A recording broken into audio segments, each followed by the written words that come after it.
Bonjour à tous, on va faire un exercice qui est tombé à Polytechnique qui porte sur la limite de cette suite. Donc voilà, ici on a une suite qui est sous la forme d'une somme partielle qui est Sn est égale à la somme de k égale 0 à n de cos de 2kπ sur 2n plus 1 et on nous demande la limite de cette suite lorsque n tend vers l'infini. Donc là on peut se dire que ça ressemble quand même beaucoup à une série de ce terme général-là. En fait, c'est pas tout à fait exact parce que vous voyez qu'ici vous avez du k, vous avez une somme qui est indexée sur k, mais ce qu'on a au dénominateur, ça dépend de n.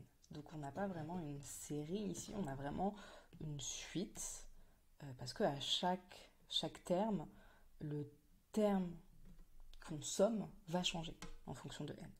Donc il faut faire attention à ça. Une première remarque. Deuxième chose, quand on a ce genre de choses,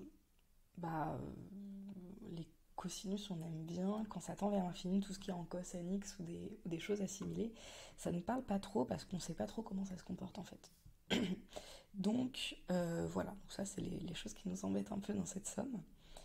Ensuite, il faut se dire, lorsque j'ai une somme, il y a toujours plusieurs choses que je peux faire. Si je vois pas le truc comme une série, je vois ça comme vraiment une somme partielle, je sais calculer les sommes dans certains cas de figure précis. En fait, il n'y en a pas tant que ça. Mes cas de figure, ça va être soit j'ai une suite arithmétique, une suite géométrique, soit je vois un télescopage apparaître. Là, ici, si je regarde sous cette forme-là, j'ai pas vraiment de télescopage, j'ai pas vraiment de suite arithmétique ni de suite géométrique. Alors, j'ai un peu menti, il y a un autre cas de figure où on sait ce que ça donne, c'est les sommes de Riemann. Ici, ça pourrait nous faire penser à une somme de Riemann. Pourquoi c'est pratique? Parce que les sommes de Riemann, je peux faire le lien avec l'intégrale. Là, ça marche pas trop ici. Donc, moralité, cette somme-là, comme ça, on ne sait pas vraiment la calculer directement. Donc, comme d'habitude, quand vous ne savez pas comment calculer les choses, faut essayer de faire des simplifications, essayer de voir ce qu'on peut faire de ce terme-là. Et donc, quelque chose qui est pratique quand même quand on a des cosinus, c'est de passer au complexe. Parce que vous allez faire apparaître des exponentielles, donc potentiellement vous allez vous ramener à ce cas de figure-là où on a une suite géométrique, etc. C'est la première chose à faire. Une fois que vous avez réussi à trouver une expression plus sympathique de cette suite ici, Sn, là, à partir de ce moment-là, vous pouvez regarder la limite. C'est comme ça qu'on va découper le truc. D'abord, on essaye de travailler sur l'expression pour voir ce que ça peut nous donner. Et une fois qu'on a une forme qui nous paraît assez agréable, on peut passer à la limite. Donc allons-y, d'abord, on travaille sur la forme. Donc, c'est la somme de k égale 0 à n de cos de kπ sur 2n plus 1. Donc, je prends la partie réelle d'une exponentielle. Et l'exponentielle en question, c'est exponentielle de i de kπ sur 2n plus 1. Ce que je reconnais ici, c'est que ça, ici, j'ai justement une somme géométrique. Donc, en fait, c'est la partie réelle d'une somme géométrique qu'on peut appeler Tn. Donc, Tn, c'est la partie de la somme qui contient partie réelle et partie imaginaire. Donc ça, c'est la manière de le mettre. Donc après, on peut travailler du coup sur l'exponentielle. Donc ça, comme c'est une somme géométrique, comme je vous ai dit, les sommes géométriques, ça fait partie des rares sommes qu'on sait calculer. Je trouve son expression en fonction de n, c'est 1 moins... Alors là, là, vous avez la raison, vous voyez, la raison, c'est EI de pi sur 2n plus 1. Et donc, je vous ai mis comme rappel ici pour la somme géométrique. Hop. Vous voyez pas. Somme des Qn, ça nous fait 1 moins Qn plus 1 sur 1 moins Q. Il y a plusieurs manières de l'écrire. Moi, j'aime bien cette forme-là. En fait, ce qu'il faut se dire, c'est que là, j'ai un n plus 1. C'est le premier terme qui va être en dehors de ma somme. Et 1 moins Q. Ici, c'est le premier terme qui est dans la somme. Donc, ça me donne cette expression-ci. 1 moins exponentielle de 2i pi n plus 1 sur 2n plus 1 sur 1 moins exponentielle 2i pi sur n plus 1. Là, il y a plusieurs manières de faire, donc je peux essayer de travailler sur les cosinus, les sinus, etc. Donc, ce que j'ai fait ici, en l'occurrence, c'est que j'ai posé un angle θn qui est pi sur 2n plus 1.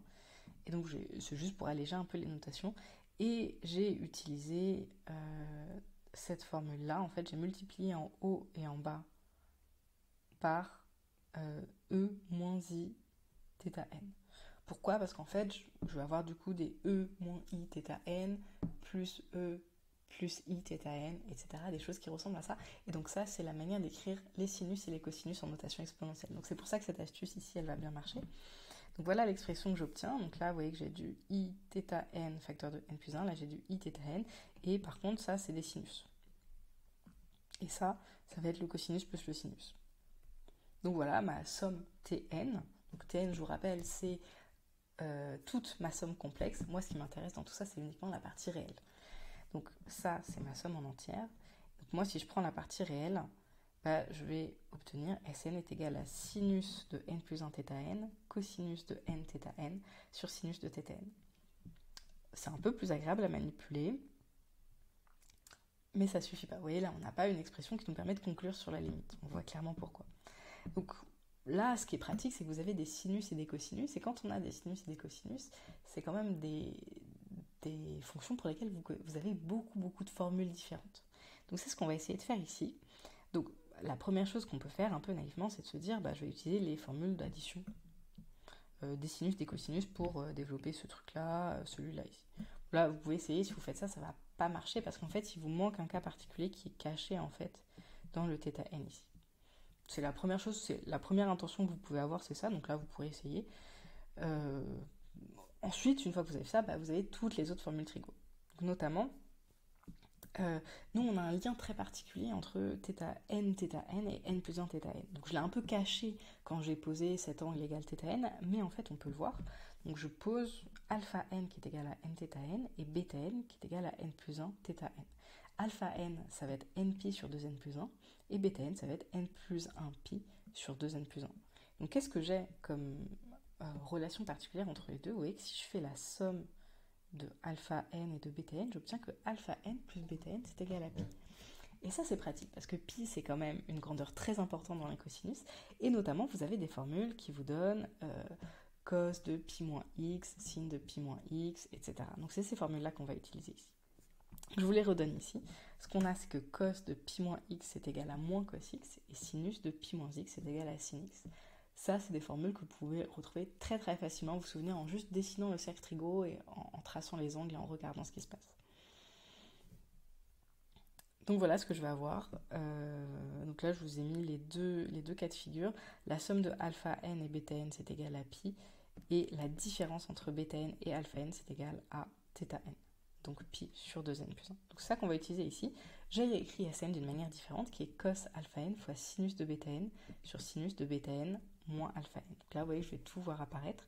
Sinus de bêta n d'abord. Sinus de bêta n, c'est sinus de pi moins bêta n, et donc c'est sinus de alpha n.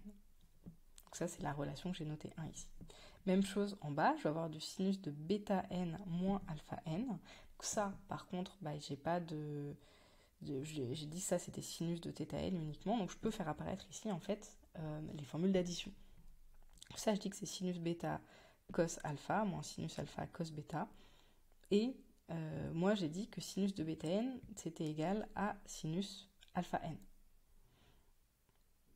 Donc, je remplace les bêta n ici par des alpha n. Donc, ça me fait sinus alpha n, cos alpha n moins sinus alpha n, cos bêta n. Donc, finalement, vous voyez, je peux mettre le sinus alpha n en facteur de tout ça. Maintenant, je peux travailler sur ce cosinus de bêta n. De la même manière, on a toujours ces formules-là, ici. Donc, cosinus de bêta n, c'est cosinus de pi moins alpha n, et donc ça, c'est moins cos de alpha n. Donc, finalement, ce sinus de bêta n moins alpha n, ça va être sinus alpha n cos alpha n, plus sin alpha n cos alpha n. Ça, c'est une formule que vous connaissez bien, parce que c'est 2 sinus alpha n cos alpha n. Et qu'est-ce qu'on trouve ici? On trouve, donc ça c'était le dénominateur, donc je trouve 2 sin alpha cos alpha, et le numérateur, on a dit que j'avais cos alpha sin alpha. Et donc qu'est-ce qu'on voit ici? On voit qu'en fait Sn, c'est tout simplement 1/2. Donc nous ici on ne nous demandait pas Sn, on nous demandait la limite de Sn quand n tend vers l'infini, mais si Sn est une suite qui est constante égale à 1/2, on sait que sa limite est également 1/2.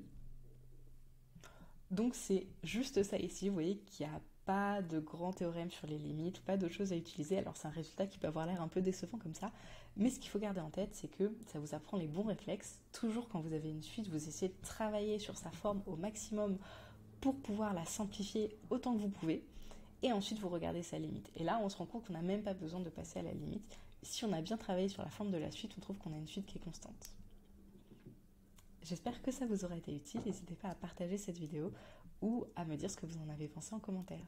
À bientôt.